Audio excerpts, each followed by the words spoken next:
Introduce new methodologies that could detect cognitive illness, not just years, but maybe even decades before its early onset.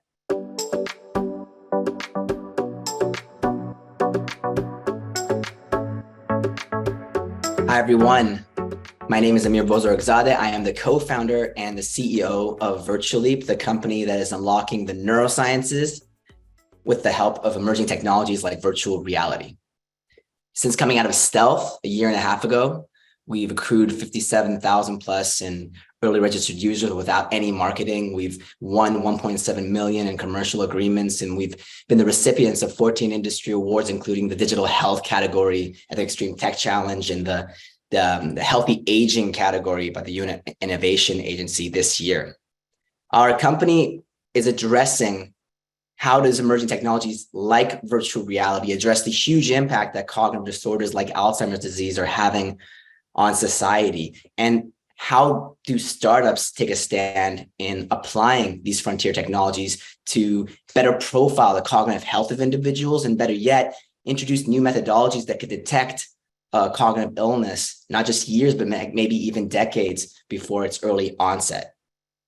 Screen-based devices, they're fantastic, they're accessible, but they also exclude so much of what it is to be a human being. That is what is the killer application of virtual reality. It's the first embodied digital format that literally hijacks our autonomic nervous system, our vestibular balance system, our proprioception into actually believing that we are in this world. That translates into higher levels of engagement, meaning better quality data, higher levels of adherence. It also means, and this is the most critical side of virtual reality, volumetric data sets, being able to combine different dimensions of the human condition, combining our psychometric data and psychological data from the content with physical, postural, gesticulation data, in fact, physiological sensors like pupil dilation tracking, which we're currently using to run an algorithm that can actually measure and know your cognitive load in real time. We know in a setting like this, whether you're bored out of your mind or paying attention.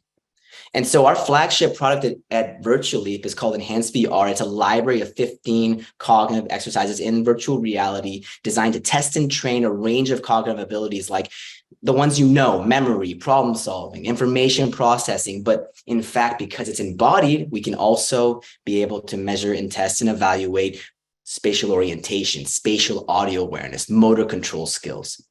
15 of these exercises are able to canvas over 22 different cognitive functions. It is the most deepest dive way of being able to, even without any suggestion of therapeutic value, even the self-knowledge, being able to know where your cognitive weaknesses are, cognitive strengths are, to your real personal cognitive fingerprint. And in the next quarter, we'll be launching a cognitive assessment report that will be our basis of our commercialization model, focused on non-medical sectors at first, like K-12, private high schools, and companies' productivity and wellness programs. We stand out from the pen and paper neuropsychological assessment tools that haven't really evolved in, let's say, 6 decades, in fact, in the second row of 2D brain training apps. Again, because we go beyond just typing and tapping with our fingers on a screen. We are engaging the emotional circuitry, the experiential circuitry. Mind and body is one, and it's engaged and captured in virtual reality in a way that we're very alone at the moment in the VR sector to be able to address a range of cognitive therapeutic areas, including traumatic brain injury, chemo brain, long COVID, and of course, ADHD. We're a mix of scientists and game developers working at this incredible intersection to show that virtual reality's most critical applications are in helping us address and overcome the greatest cognitive disorders facing our society today. We have raised beforehand a few years ago 1.6 million in pre-seed capital, but we're currently raising a 3 million round in which 87% plus has been already committed. We're looking to finish this last 375K, of which I hope some of you in the audience today might be interested in supporting us and joining the ride ahead at Virtuleap. Thank you for your attention. Amir, congrats on all the momentum and all your progress with this recent raise as an example of it. A lot of people in the VR space have been talking about VR's application as a digital therapeutic. Do you have any early evidence that your technology can fall into that realm?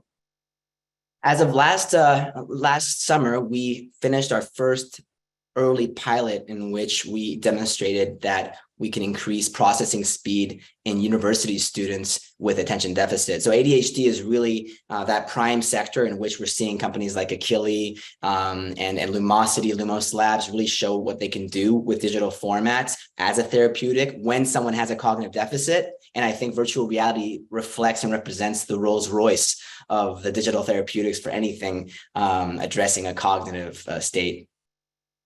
People are approaching their go-to market in the VR space and with digital applications in different ways. We've heard some people going to payers, some people going to providers, some people going to pharma. I mean, are you currently working with anyone in those categories? We're partnered currently with Roche in actually co-designing a second product which complements enhanced VR. It's actually a VR-based screening tool to actually screen not what typical tests do, which is mild cognitive impairment, or basically MCI. It's a precursor to Alzheimer's disease. Can we use the power of the data that comes from VR to even be able to be sensitive enough to detect subjective cognitive decline, something years before you get diagnosed with MCI? Can we intervene at that point? Can VR help us with that? And we're going to be launching an exciting new tool with Roche in the next quarter. Let's dive in a little bit on product roadmap. Obviously, you're in a space that's moving very quickly. How do your current user data sets look, and what are your future plans for them? Data is, if we could only afford the AWS bills of turning on all the switches, that would be a nice thing for me. We can at bare minimum collect about 250,000 data points every 3 minutes, which is a combination of all those layers of data. The machine learning algorithms we're playing with right now can be able to show the relationship between sleep less than 6 hours. You will see a specific pattern appear of cognitive deficits. There's relationships between cognitive disorders and the data that we're collecting in the performance side. It's like that old, kung fu lesson, which is you only know a person until you fight them. Our body says a lot. We're able to capture all of that with our system, our data infrastructure at scale. So that's the most sweet spot of VR that is currently being missed by a lot of companies, but we've already developed it during the last 4 years. Final question, Amir. When you think about something that you want an investor to know about you, is there one specific thing you feel like differentiates you from the other players in the space? We got people don't know, but VR was something in the 80s sometimes was promoted by Timothy Leary and Terence McKenna of the psychedelic world. Then in the 90s, and there's been 3 waves, and we have some of the people who are the gladiators, the pioneers on board with us. Our scientific advisor includes Walter Greenleaf of Stanford VR, Albert Skip Rizzo of UCLA. Literally the geeks and nerds who made this industry happen and get to where it is, they're on board with us. If you ask anyone from Japan, across India to Canada and the US and here in Europe where we're headquartered, Virtuleap has become the name of the highest standard that we've built that reputation since inception.